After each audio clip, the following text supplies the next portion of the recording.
Täna tutvustan teile Manito teleskoopplaadurit MLT733. MLT tähendab siis Manito Loader Telescopic ehk siis Manito laadur teleskoopnoolega. 733 näitab siis, et tõste kõrgus on 7 meetrit ja tõstevõime 3,3 tonni. 115 tähistab hobujõudu mootoril. Mootoriks on siis Deutz 3,6 liitri diisel. Premium on antud masina varustusaste. Hüdroolipaak on ta siin taga ja hüdrooli taseme näidik. Massilüliti ja siis ka aku on siin taga. Siin on panipaik. Easy Connect süsteem jällegi hoides peal 2-3 sekundit suunatuled vilguvad ja võtab maha surve. On lihtsam vahetada lisaseadmed. Siis siin katte all on välimine siseõhufilter ja klaasipesuvedeliku paak.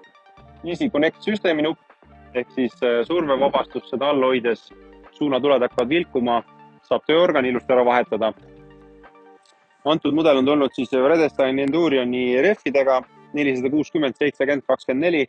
Valikus on loomulikult kõik võimalikke rehve, nii kalasaba kui ka siis teiste mustritega. Dana Spicer sillad nagu ikka.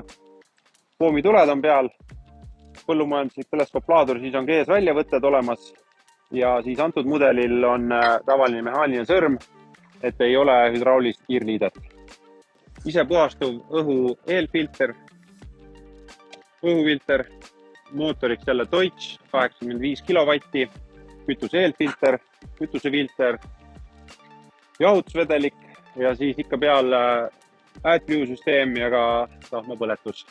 Antud mudel sai siis tellitud tavalise haakekonksuga, loomulikult on saadaval ka hüdrauliline haakeseade.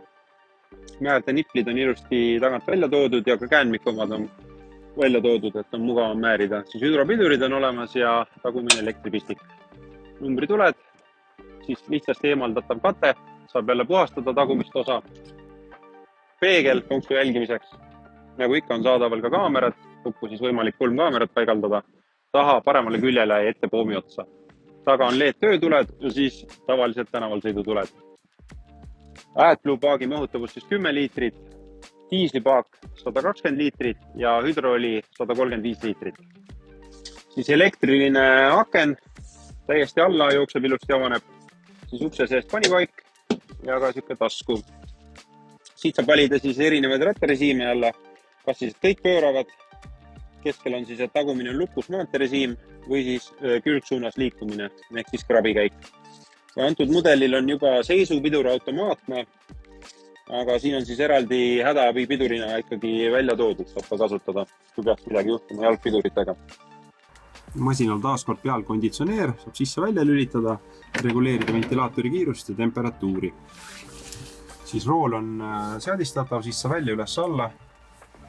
Hädaabi seiskamise nupp on tal peal, langevõrju nupp, siis pidurivalikud seisupiduril, siis kas ta on automaatne või saab ise peale panna eraldi.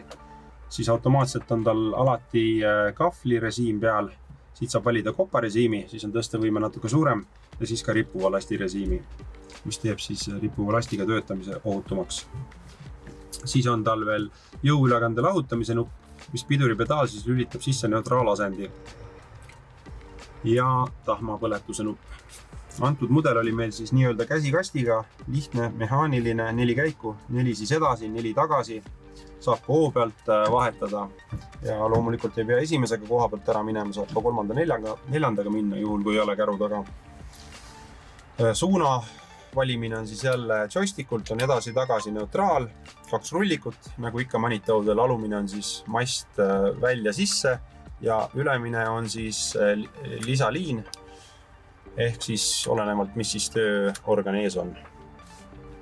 Jällegi on nimetis sõrme all tal sensor, mis siis teeb kindlaks juhi kohalolu. Siit on siis joysticku välja lülitamise nupp, et tee peal sõites midagi ei juhtu, kui vastu lähete. Siis vilkurid, siis ohutuled ja need nupud ja see rullik on kõik siis eestikeelse menüü seadistamiseks. Kuna tegemist on jälle MLT mudeliga ehk siis põllumajandusse mõeldud, siis on tal kohe standardis peal ka automaatselt reverseeriv ventilaator. Selle saab siis automaatrežiimile panna ajavahemikku saab vahetada menüüst või siis saab ise sunniviisiliselt käima panna. Ja käetoe sees on ka panipaik. Siis on grammeri õhkiste, turvavöö, reguleeritav iga külje alt. Väga mugav töö tegemiseks. Tasub ka tähele panna, kuidas joystick ja kõik on ühes tükis istmega. Ehk siis masinaga sõites põllu peal juht kogu aeg on heas kontaktis joystickuga.